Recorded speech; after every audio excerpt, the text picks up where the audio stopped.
하고 이렇게 인사하겠습니다. 주님의 부활로 승리하십시오. 오늘 본문의 말씀을 가지고 베드로를 회복시키시는 부활의 주님이라는 제목으로 함께 말씀을 나누고자 합니다. 신현림이라는 시인의 시 가운데 나의 싸움이라는 시가 있습니다. 그 일부분을 제가 읽어드리겠습니다. 삶이란 자신을 망치는 것과 싸우는 일이다. 마음을 폐가로 만드는 모든 것과 싸운다. 슬픔이 지나쳐 독약이 되는 모든 것, 가슴을 까맣게 태우는 모든 것, 실패와 실패 끝에 치욕과 습자지처럼 나약한 마음과 저승 냄새에 가득한 우물과 쓸쓸함, 줄 위를 걷는 듯한 불안과. 사랑하는 성도 여러분, 우리가 살다 보면요, 각자 나를 망치게 하는 일들이 너무나도 많이 있습니다. 그래서 여러분들은 그 망치는 일과 함께 우리의 가슴이 타 들어갈 정도로 싸우며 살아가는 인생이지요. 그래서 오늘 이 시인은 이 시인의 독한 가르침을 해주고 있습니다. 우리는 열심히 무너지지 않고 싸워야 합니다.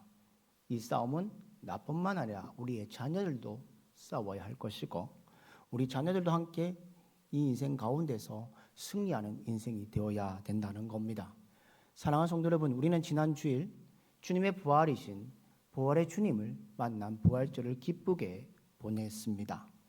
그리고 부활 이후에 우리의 삶은요, 역동적인 자리에 와 있음을 기억해야 합니다. 초대교회는요, 부활 후 성령의 강림 전까지 50일 동안을 무슨 날로 생각했냐면 위대한 50일이라고 불렀습니다.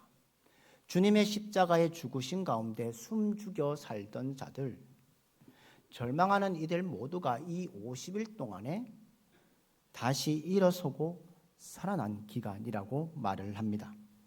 사랑하는 성도님, 초대교회뿐만 아니라 오늘 여기에 모인 우리 여러분 모두도 이 위대한 50일의 은혜와 경험을 경험하는 여러분들 되기를 주님의 이름으로 축복합니다. 사랑하는 성도 여러분, 예수님 부활하셔서 많은 사람들과 만나주신 사건들이 있습니다. 특별히 첫 번째 만난 사람이 누구입니까? 막달라 마리아를 먼저 만나주셨습니다. 그 마리아에게 절망에서 일어서게 하는 만남을 주셨습니다. 또한 누가복음 24장에 보면 엠마오로 가는 두 제자 좌절했던 두 제자를 만나주셔서 그 엠마오에 다시 예루살렘으로 올라간 사건을 우리는 누가복음 24장에 기록하고 있습니다. 또한 요한복음 20장에 보면요, 예수님의 제자 가운데 의심 많은 도마가 있습니다. 그에게 찾아오셔서 손과 발에 못자국을, 창자국을 보여주시면서 그랬을 때에 의심 많은 도마가 어떻게 고백합니까? 나의 주, 나의 하나님이라고 고백했던 사건을 기록하고 있습니다. 주님께서는요, 부활하셔서 그냥 주님의 살아계심을 보여준 것이 아닙니다. 주님은 찾아오셔서 십자가 사건 속에 무너졌던, 좌절했던 사람들을 만나주셔서 그들을 모두 일으켜 세워주셨다는 겁니다. 회복시켜 주셨다는 것이죠. 오늘 우리가 함께 읽은 이 본문의 말씀도 우리가 너무나 잘 압니다. 주님의 죄책감에 빠진 베드로에게 찾아오시는 부활하신 주님의 모습이 그려져 있습니다. 우리는 이 본문 말씀을 통해서 깨달을 것이 있습니다. 예수님의 제자인 베드로에게 관한 말씀이 오늘 이 본문 속에 기록되어 있습니다. 여러분, 주님이 잡히신 다음 날부터 새벽 닭이 울면 베드로의 마음은 어땠을까요? 주님의 배반 때문에 괴로워합니다. 그러나 동시에 그 기억은요, 좌절의 탄식만으로 멈춰져 있는 인생이 아니었습니다. 오히려 그를 새롭게 만드는 희망의 다짐으로 결단하게 되었음을 봅니다. 왜 그렇게 볼 수 있을까요?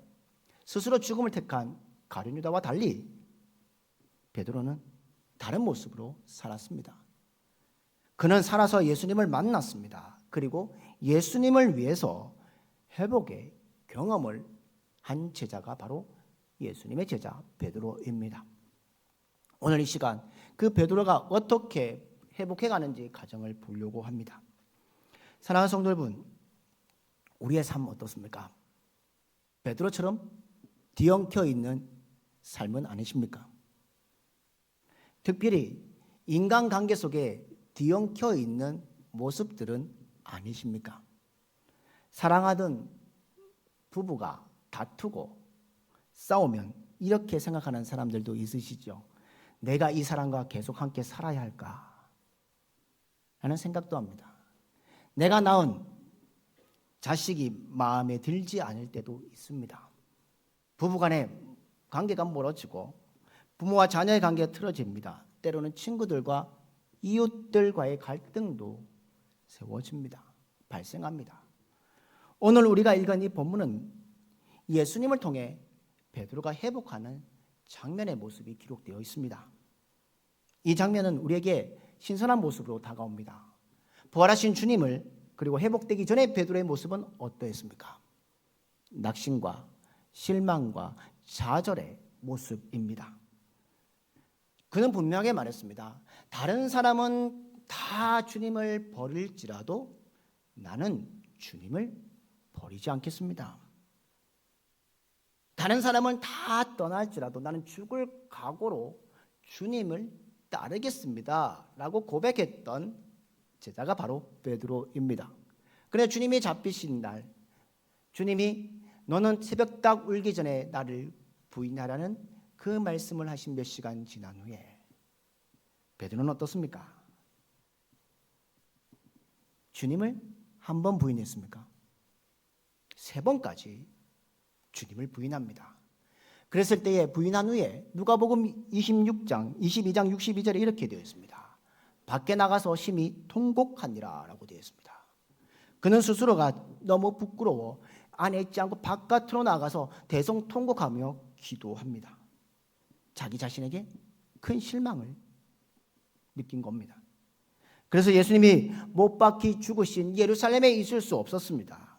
이제 어떻게 할지, 어떻게 무엇을 하며 살지 갈등하는 가운데 그는 고향 땅인 갈릴리로 돌아갈 그리고 물고기를 잡는 베드로의 모습이 오늘 이 본문 말씀 앞쪽에 기록되어 있습니다.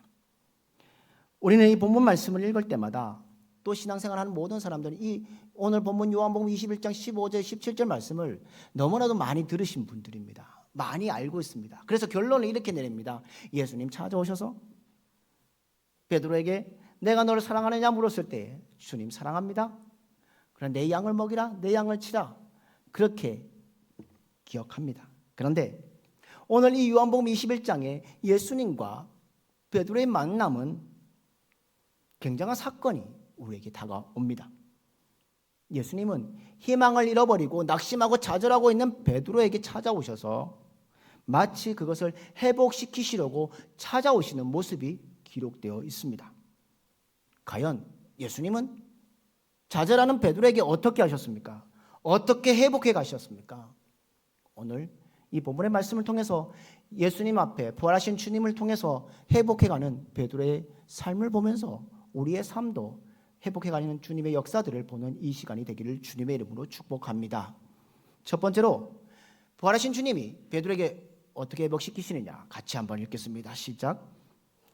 주님이 베드로와 식탁 교제를 나누십니다. 부활하신 주님이요 베드로를 만났는데 무슨 일을 하고 계십니까? 먹고 마십니다. 누구와 함께요? 베드로와 함께 먹고 마시고 있습니다. 쉽게 말하면 식탁 교제를 나누신다는 겁니다. 오늘 본문에 보면 제일 먼저 눈에 드는 구절이 있습니다. 15절 상반절에 제일 먼저 이렇게 시작합니다. 그들이 조반을 먹은 후에 라고 되어 있습니다. 예수님이 낙심하고 있는 제자들과 함께 밥상에 앉으셨다는 겁니다. 그 식탁 교제는 따뜻하게 이루어졌다는 겁니다. 여러분, 함께 밥을 먹는다는 것, 동서고금을 막론하고 밥을 같이 먹는 것, 친밀함의 표현인 걸 다 아십니다. 친구가 되고 가족이 되는 징표가 바로 함께 먹는 거, 식탁의 교제라는 겁니다. 그리고 거기서 서로 만나고 교제하고 소통하는 표현이 바로 식탁의 교제라는 겁니다. 옛날에요, 2016년에서 2020년에 TV 한 프로그램이 있었습니다. 제목이 뭔지 아십니까? 한 끼 줍쇼. 기억나십니까? 미션이 있는 동네에 가서 오전에 다 놀다가 저녁 시간이 되면 아무 집이나 초인종을 눌러서 저녁밥 한 끼 달라고 요청하는 프로그램입니다. 그래서 그 요청이 들어지면 그 집에 들어가서 뭘 합니까? 함께 밥을 먹고 그 사람들의 사연들을 듣고 함께 이야기를 합니다. 그게 바로 그 주된 내용의 프로그램이 그 프로그램입니다. 오늘 본문도요, 그동안 제자들이 예수님과 함께 식탁 교제를 했는데 부활하신 주님이 오늘도 이 제자들과 함께 식사하고는 자리가 있다는 겁니다. 예수님 당신을 한번 잘 보십시오. 그 당시에 바리새인과 사두개인들 두 부류의 지도자들이요, 예수님에게 불러주신 별명이 있습니다. 뭔지 아십니까? 먹고 마시는 자라고 기록되어 있습니다. 예수님과 함께 식탁 교제를 나누는 그 사람들은 하나님 나라에 초대받은 자들입니다. 예수님이 죄인들과 세리들과 식사 교제를 나눌 때 그분을 잘 모르는 사람은 예수님을 비난했습니다. 왜 죄인들과 함께 먹고 마시느냐고 말합니다. 하지만 주님은 하나님의 나라를 식사 공동체로, 잔치 공동체로 알려주셨습니다. 성경에 보십시오. 예수님이 무려 5,000명과 함께 식사하신 장소가 있습니다. 더욱 놀란 점은 우리가 마지막 날에 하나님 나라에 가게 될 때에 하나님이 영광의 나라에 가면 뭘 잔치를 참여해 주신다고요? 어린 양의 호린 잔치를 우리에게 베풀어 주시겠다고 말씀하셨습니다. 그 장면이 어떤지 상상해 보십시오. 바로 잔치일 겁니다. 사랑하는 성도 여러분, 여러분의 가족을 한번 물어보고 싶습니다. 여러분의 가정은 어떤 공동체이십니까? 사랑의 공동체라면 식탁 공동체고 먹거리 공동체라는 겁니다. 먹고 마심은 가정에서 시작됩니다. 여러분, 가정은 단순한 잠을 자는 곳이 아닙니다. 하숙집도 아닙니다. 가정 공동체는 함께 먹고 마시며 교제를 나누는 공동체가 바로 가정입니다. 한번 생각해 보십시오. 혹시 부부끼리 언제 함께 먹고 마신지가 언제인지 한번 생각해 보십시오. 아니면 사랑하는 아버지와 어머니와 아들과 딸이 함께 식사한 적이 언제이십니까? 가정은 먹음의 공동체입니다. 함께 공동 식사를 하는 장소입니다. 비싼 음식이 아니어도 괜찮습니다. 된장찌개, 김치찌개를 먹어도, 밖에서 자장면 한 그릇 먹어도, 오늘 교회에 와서 밥을 먹어도, 밥이 아니라 차 한 잔을 마셔도 함께 먹고 마시며 교제할 수 있는 그것을 나눌 때 그것이 가정이고요. 그것이 진정한 가정 공동체이며 사랑의 공동체가 된다는 겁니다. 사랑하는 성도 여러분, 우리가 사는 삶의 모든 변화의 시작은요, 어디부터 시작되느냐? 먹는 데부터 시작됩니다. 부활하신 예수님도 그러셨습니다. 바로 이 식탁 교제를 통해 베드로가 좌절하고 있고 낙심하는 그 가운데 그것을 풀어주고 계십니다. 함께 먹고 마실 때에 그 베드로의 회복에 친밀감을 느끼게 해주셨습니다. 그 안에 교제가 있고 그 안에 소통이 이루어지고 있습니다. 이 모범을 우리 주님은 먼저 보여주셨다는 겁니다. 사랑하는 성도 여러분, 주님이 오시는 날까지 주님이 베풀어 주신 이 식탁 교제에 언제나 함께 참여함을 통해 회복의 은혜를 날마다 누리며 살아가는 여러분들의 삶이 되기를 주님의 이름으로 축복합니다. 두 번째는요, 부활의 주님이 베드로와 추억을 공유하고 계십니다. 식탁 교제만 하면 다 되는 것이 아니라 그 다음 단계가 있습니다. 베드로 안에요, 잃어버린 사랑의 주님을 회복시키려고 예수님은 애쓰고 계십니다. 너가 나에게 가졌던 처음 사랑, 그것을 기억하느냐? 나를 따르렸던 너의 마음과 결단의 첫 마음과 결단을 기억하느냐? 그러면서 주님은 베드로에게 처음 마음을 깨닫게 하시는 말씀이 오늘 말씀 속에 있습니다. 어떻게 베드로의 처음의 마음을 생각나게 하셨을까요? 어떻게 추억의 공유를 행하게 하셨습니까? 첫 번째는 장소의 공유입니다.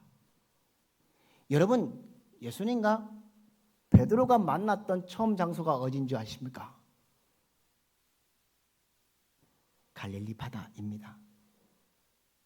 그곳은 어떤 곳입니까? 예수님과 베드로가 추억이 담긴 장소입니다.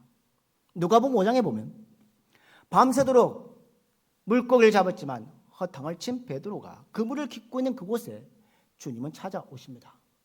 찾아오셔서 배에 오르셔서 말씀을 전하십니다. 그 말씀이 끝난 후에 베드로에게 명령하십니다. 깊은 데로 가서 그물을 내리라. 어부로서 모든 것을 다 알고 있는 지식이 뛰어난 베드로였지만 주님의 말씀에 순종하고 그물을 내릴 때 어떤 일이 벌어집니까? 그물이 찢어질 정도로 고기가 가득 채워진 기적들을 보았습니다. 그때부터 베드로는 어떻게 합니까? 예수님을 따라가기 시작합니다. 즉 오늘 이 갈릴리 바다는 예수님과 베드로가 만났던 첫 번째 장소입니다. 곧 추억의 장소임을 알게 하시면서 주님은 베드로에게 회복의 역사 가운데 공유하기엔 첫 번째 추억의 장소였던 그곳으로 찾아오셨다는 겁니다. 그리고 두 번째 뭘 하셨냐? 주님은 베드로에게 그의 본래 이름을 불러주고 계십니다. 여러분, 베드로의 원래 이름이 뭔지 아십니까? 시몬입니다. 오늘 15절의 이 가운데 말씀 가운데 이 부분이 있습니다. 예수께서 시몬 베드로에게 이르시되 요한의 아들 시몬아 라고 되어 있습니다. 옛날 처음 만났을 때에 베드로의 본래 이름을 불러주고 계십니다. 너 요한의 아들 시몬 아니냐? 그 이름을 불러주니까 베드로가 하들짝 놀랍니다. 베드로야, 내가 본래 게바가 아니라 시몬이란다. 너는 본래 물고기 잡는 어부가 아니었느냐? 그 바다에 사는 부촌이 아니었느냐? 촌부가 아니었느냐? 본래 아무런 꿈과 비전도 없었던 그런 인간이 아니었느냐? 그런데 너가 나와 만남을 통해서 하나님의 나라를 꿈꾸지 않았느냐? 하나님의 의를 꿈꾸지 않았느냐? 하나님께서 이 땅에 오셔서 우리를 사랑하시고 우리에게 새로운 역사를 만드시겠다는 것을 너와 내가 믿지 않았느냐? 이러면서 예수님은 베드로와의 처음 사랑의 공유적인 마음을 회복시키고 계심을 봅니다. 사랑하는 성도 여러분, 저와 여러분 모두가 기억해야 할 것이 있습니다. 여러분이 예수님을 만난 출발점, 여러분의 신앙의 출발점은 기억하는 것이 중요합니다. 종교개혁했던 사람들이요, 모토가 있습니다. 무엇이냐면 아드 폰테스라는 뜻이 있습니다. 그것은 근원, 원천으로 돌아가자는 겁니다. 다시 말하면 신앙의 원천인 성경으로 돌아가자, 기본으로 돌아가자라는 말입니다. 우리의 각자의 신앙뿐만 아니라 우리의 가정의 회복도 마찬가지입니다. 만약 우리 부부간의 만남이 고통스러울 때에 우리는 부부가 처음 만났던 장소로 가보는 것도 의미가 있습니다. 서로 처음 만났을 때의 감정으로 돌아가면 그 가정의 회복도 기대할 수 있습니다. 혹은 자녀들이 부모의 마음을 힘들게 할 때에 그때 자녀를 낳았을 때를 한번 기억해 보십시오. 첫 생명을 가슴에 품을 안았을 때를 한번 기억해 보십시오. 이만큼 귀한 아이가 우리 가정에 왔다는 것에 얼마나 기뻐하고 감사했습니까? 하나님께 찬양하며 기도했던 것을 한번 기억해 보십시오. 사랑하는 성도 여러분, 공유할 수 있는 기억을 나눈다는 것은 치유의 시작입니다. 우리의 아픔이 해결되는 자리이기도 합니다. 그래서 예수님도 베드로가 있는 갈릴리로 찾아오신 겁니다. 그곳에서 베드로에게 첫 이름을 부르시며 그의 마음을 안아주시고 사랑의 추억을 되살려 주심으로 회복을 도우셨던 주님처럼 우리도 처음 주님과 만났던 사랑을 기억하며 살아가는 여러분들 되길 주님의 이름으로 축복합니다. 우리의 인생에 낙심하고 있는 이 가운데 회복의 삶을 주셨던 주님처럼 우리도 주님을 만났던 그 자리, 나의 이름을 불러줬던 그 자리를 기억하며 믿음의 길을 걸어가는 여러분들의 삶이 되기를 주님의 이름으로 기원합니다. 또 하나는 부활의 주님이요, 베드로를 회복뿐만 아니라 변화를 시켜주십니다.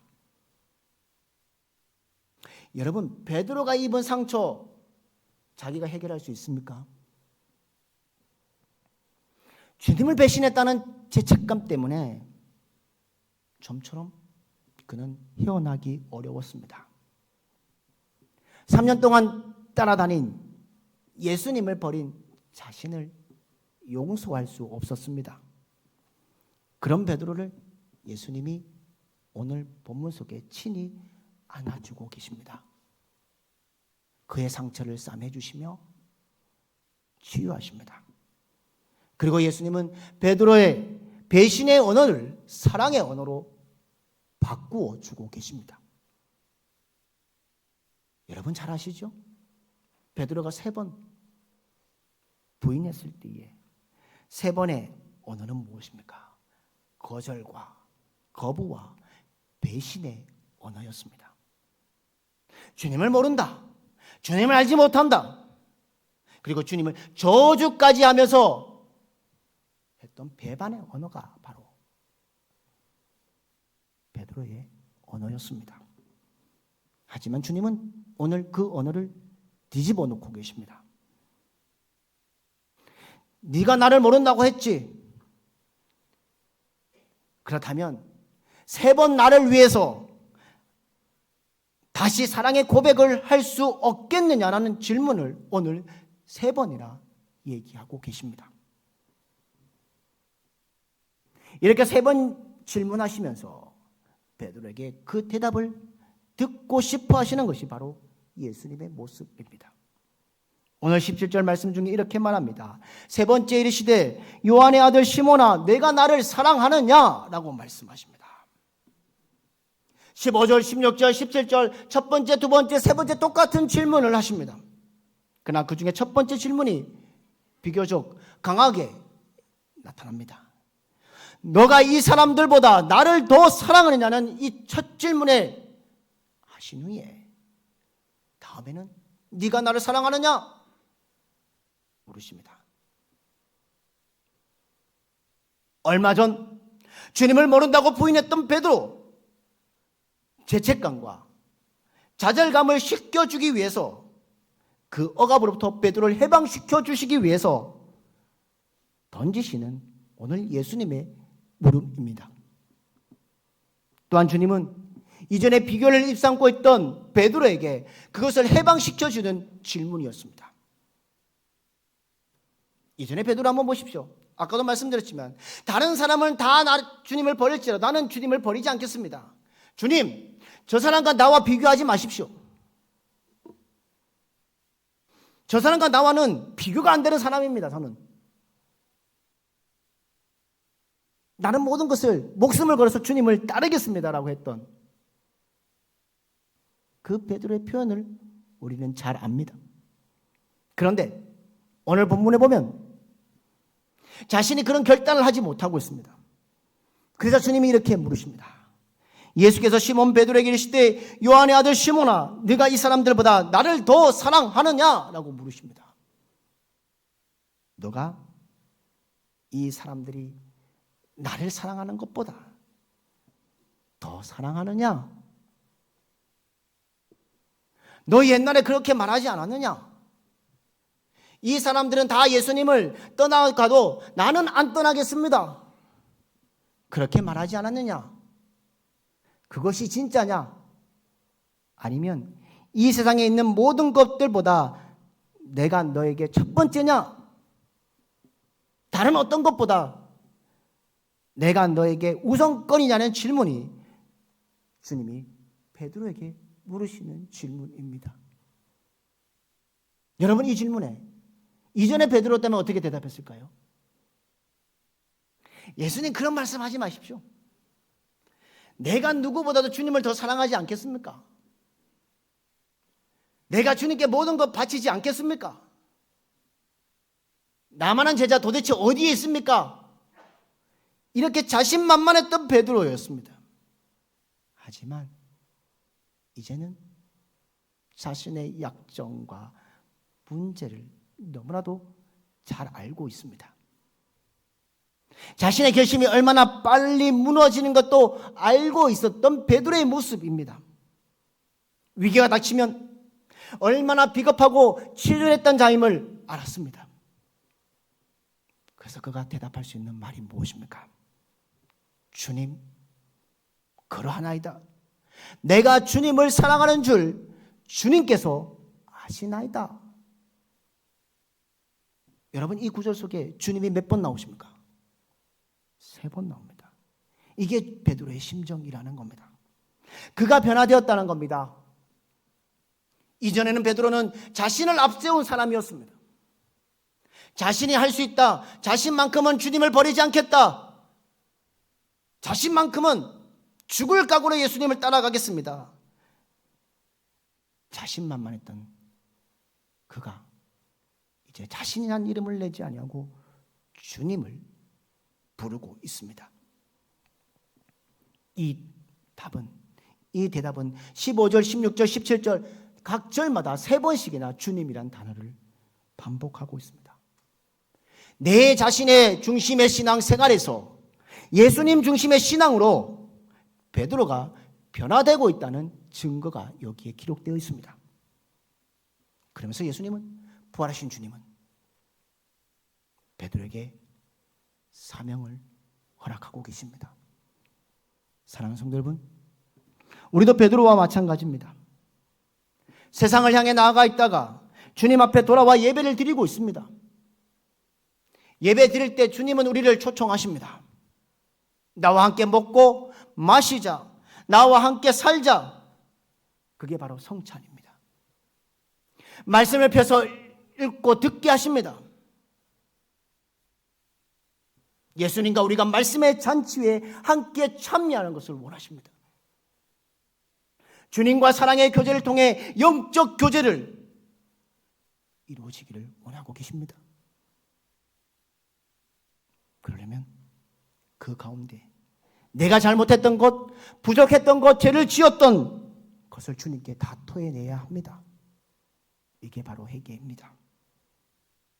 거기서부터 사랑이 회복이 시작됩니다. 주님께서 우리의 진솔한 고백을 들으십니다. 그리고 우리를 회복시키시고 시작하십니다. 그 가운데 우리도 베드로처럼 고백을 드려야 합니다. 내가 주님을 사랑한 줄 주님 아시지요? 내가 비록 세상에 나갈 때 실수하고 살았습니다. 주님 모른 척했습니다. 내 욕심대로 살았습니다. 하나님 눈에 죄송스러운 일들이 행한 적이 너무나도 많이 있습니다. 그러나 이제 주님 앞에 왔습니다. 여전히 부족하지만 제가 주님을 사랑합니다. 이 사랑하는 마음을 주님이 아시지 않습니까? 저의 실패도 아시지만 저의 사랑도 알고 계시지 않으십니까? 베드로가 이 사랑의 고백을 했을 때에 치유와 용서의 축복이 허락되었음을 우리는 압니다. 그리고 그때 주님이 베드로에게 사명으로 부르십니다. 베드로의 사랑 고백을 들으신 주님께서 오늘 본문 15절과 16절과 17절에 반복적으로 하시는 말씀이 있습니다. 특별히 15절 마지막에 보면 이르시되 내 어린 양을 먹이라 라고 말씀합니다. 이 말씀은 무슨 뜻일까요? 베드로가 이 사랑의 고백이 있은 후에 무엇이 보이기 시작한 것일까요? 그동안 자기 자신만 보았던 베드로였습니다. 예수님 믿은 것은 나 때문에, 나를 위함이었다. 예수님께 충성하는 것, 내가 뭔가를 잘했기 때문에 얻은 것이겠다 라고 얘기했습니다. 믿음의 중심이 나의 중심이었다는 겁니다. 그런데 오늘 본문 속에 예수님 사랑합니다. 내가 예수님 사랑하는 줄 주님께서 아십니다. 고백한 후에 그가 무엇을 보기 시작했을까요? 이웃을 보기 시작했다는 겁니다. 그래서 예수님 오늘 읽지 않았지만 이렇게 말씀합니다. 너가 이제 수많은 사람들을 만나게 될 것이고 너가 이 죽음에서 다시 사는 것을 증거하게 될 것이고 주님의 교회가 탄생하게 될 것이고 그때마다 기억해라. 이 모든 사람은 너의 양이 아니라 진정한 목자는 한 분 예수님, 한 분 그리스도, 한 분이다. 그러므로 내 양이 아니라 너의 양이 아니라 나의 양이기 때문에 너에게 잠시 맡겨주신 하나님의 사람들이라는 것을 오늘 주님은 말씀하고 있습니다. 너가 충성하는 것, 하나님 사람들을 충성하는 것이다 라고 말씀하는 겁니다. 그들로 하여금 말씀을 듣게 하라, 말씀을 읽게 하라, 말씀을 묵상하라, 말씀대로 살아가게 하라 라고 부탁하고 계시는 겁니다. 사랑하는 성도 여러분, 사랑만이 사명을 낳습니다. 진정한 사랑이 진정한 사명을 낳습니다. 사랑하지 않으면 그 사명은 욕심과 야망으로 빠질 수밖에 없습니다. 사랑이 있어야 사명을 감당합니다. 특히 교회 사역도 더 그렇습니다. 하나님의 사랑이 없으면 내 욕심으로 나탈 때가 너무나도 많이 있습니다. 내가 교만한 것처럼 살아갑니다. 사랑이 없는 사명은 거짓 사명입니다. 자기 명예를 드러내기 위한 야망에 불과하다는 겁니다. 우리가 함께하는 믿음의 성도들은 나의 양이 아니라 하나님의 양임을 우리는 기억해야 합니다. 베드로가 주님과의 만남으로 새롭게 변화되었습니다. 여기 있는 모든 사람들은 나의 양이 아니라 예수 그리스도의 양이구나. 내가 수고하고 땀을 흘려 살아가지만 영광을 받으실 분은 오직 예수 그리스도 하나님이시구나. 이 사실을 깨달은 베드로의 삶은 나 중심의 삶에서 예수 그리스도의 중심의 삶으로 옮겨가고 있습니다.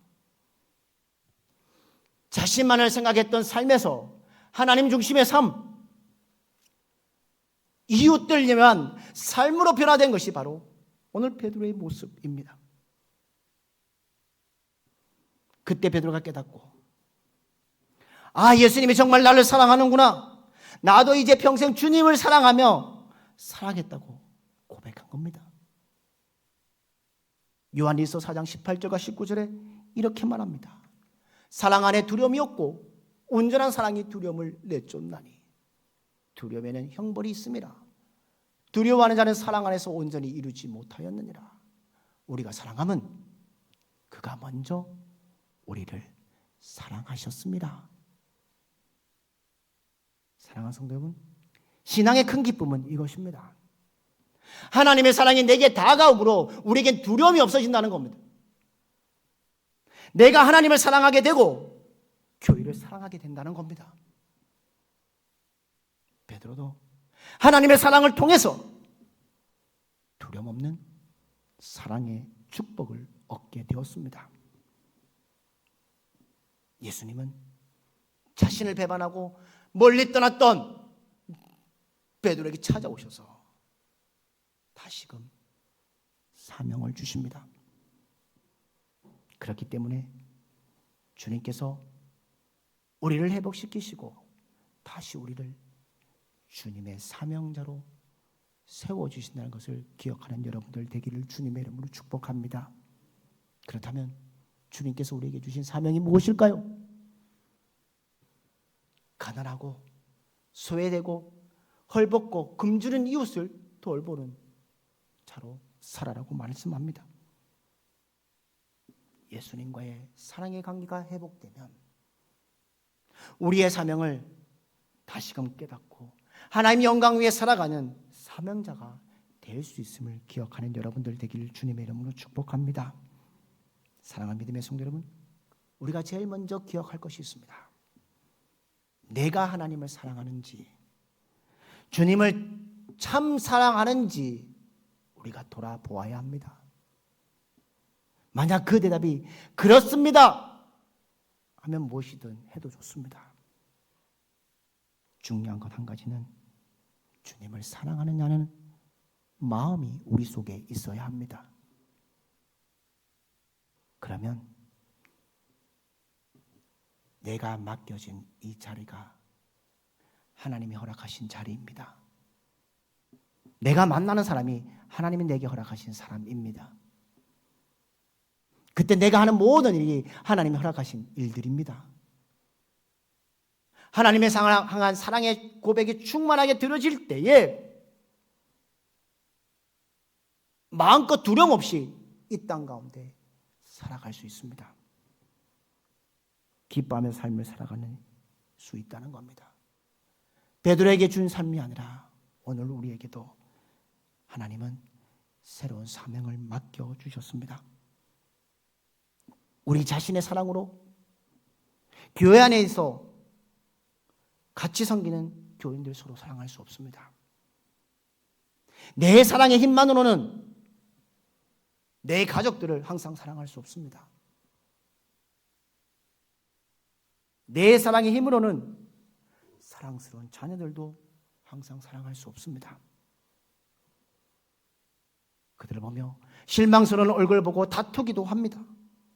오히려 원수보다 더 미워하는 사람들로 살아갑니다. 그것을 극복하는 것은 하나님을 먼저 사랑하고 그 하나님을 생각하고 내게 찾아온 하나님의 사랑의 위기를 통해서 회복의 역사를 극복해야 된다는 겁니다. 요한일서 4장 7절에 이렇게 말합니다. 사랑하는 자들아 우리가 서로 사랑하자. 사랑은 하나님께 속하였나니 것이니 사랑하는 자마다 하나님부터 나서 하나님을 알고 라고 말씀하십니다. 우리는 서로 사랑해야 합니다. 그러나 그 사랑은 나에게 속한 것이 아니라 하나님께 속한 것입니다. 하나님의 능력으로만은 온전히 사랑할 수 있습니다. 그 사랑을 통해 하나님이 주신 사명을 다시 회복하며 힘차게 나가는 주님의 성도들이 되시기를 주님의 이름으로 축복합니다. 이 놀라운 축복을 우리의 인생의 삶 가운데 부활하신 주님은 찾아오십니다. 우리의 인생의 싸움 속에서 베드로에게 오셨던 주님처럼 오늘도 우리에게 찾아오십니다. 그걸 통해 회복의 경험들을 통해서 새로운 주님의 주신 일들을 감당하는 여러분들 되길 주님의 이름으로 축복합니다. 이 땅 가운데서 이런 놀라운 축복을 날마다 삶 속에 경험하는 믿음의 성도들 한 분 한 분 되시기를 주님의 이름으로 기원합니다.